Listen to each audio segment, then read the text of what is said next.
මේ මම දැන් එළියට ඇවිල්ලා තින්නේ. ඔන්න පේනවනේ පට ලස්සන මේ ලක්සරි යොට් ගහලා තියෙනවා. මේකෙන් මම අතන තියෙන ෂිප් එක නිකන් රජිනි වගේ. එහා පැත්තේ ලස්සන මවුන්ටන් රේන්ජ් එකක් තියෙනවා. පට ලස්සන. පේනවනේ මේ හැම යොට් එකක්ම ලක්සරි යොට් තියෙන්නේ.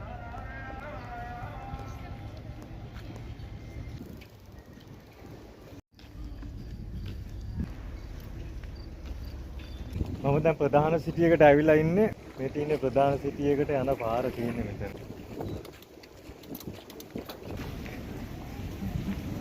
මම නැවේ උඩට ඇවිල්ලා තින්නේ කොහොමද view එක? මාර ලස්සන view එකක් තියෙන්නේ. එහා පැත්තේ තනිකරම කඳුළු රේන්ජ් එක තියෙනවා. මෙහා පැත්තේ වරාය තියෙනවා. එතනින් ඈතින් ගෙවල් තියෙනවා. කොහොමද තියෙන ලස්සන?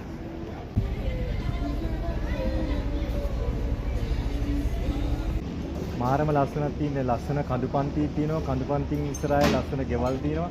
ගෙවල් ඉස්සරහින් පෝට් එක තියෙනවා. පෝට් එක ඉස්සරහින් නැව ගහලා තියෙනවා. මාර ලොකේෂන් එකක් තියෙනවා. ෆ්‍රන්ට් කැමරා එකට හරියට පේනවද දන්නේ නැහැ.